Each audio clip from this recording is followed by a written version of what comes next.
হাসনাত আবদুল্লাহর উপর হামলা, দেওয়ানগঞ্জের চেয়ারম্যান সেলিম গ্রেপ্তার। আসসালামু আলাইকুম দর্শক।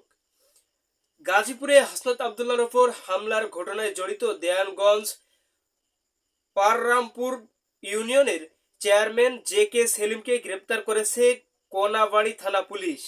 দর্শক, জানা যায় রোববার রাতে গাজীপুরের চন্দনা চৌরাস্তায় জাতীয় নাগরিক পার্টি এনসিপি এর মুখ্য সংগঠক হাসনাত আবদুল্লাহর গাড়িতে হামলার ঘটনা ঘটে।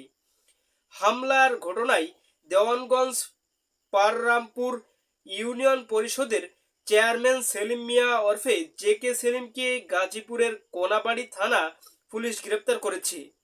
দর্শক, কোনাবাড়ী দীর্ঘদিন ধরে ব্যবসা করছিলেন। দর্শক, কোনাবাড়ী আমবাগান এলাকায় জে কে সেলিম দীর্ঘদিন ধরে ব্যবসা করছিলেন। তার আমবাগানের ব্যবসা প্রতিষ্ঠান থেকে পুলিশ তাকে গ্রেপ্তার করেছে। এ ব্যাপারে দেওয়ানগঞ্জ মডেল থানার অফিসার ইনচার্জ নাজমুল হাসান জানান, বিষয়টি শুনেছি, তবে কি মামলা গ্রেপ্তার করা হয়েছে তাকে তা কোনাবাড়ী থানার পুলিশ বলতে পারবে।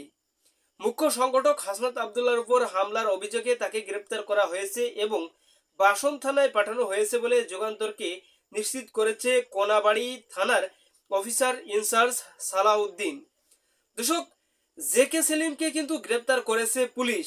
আর এই গ্রেপ্তার করার কারণ হলো হাসনাত আবদুল্লাহকে যে হামলা করা হয়েছে তার সাথে জড়িত থাকার অভিযোগ। দর্শক, কোনাবাড়ী থানার অফিসার ইনচার্জ সালাউদ্দিন কিন্তু বিষয়টি নিশ্চিত করেছেন। দর্শক, এই ছিল আজকের সর্বশেষ আপডেট নিউজ। সকল প্রকার আপডেট নিউজ সবার আগে পেতে আমাদের চ্যানেলটি সাবস্ক্রাইব করে পাশে থাকুন। ধন্যবাদ সবাইকে। আল্লাহ হাফিজ।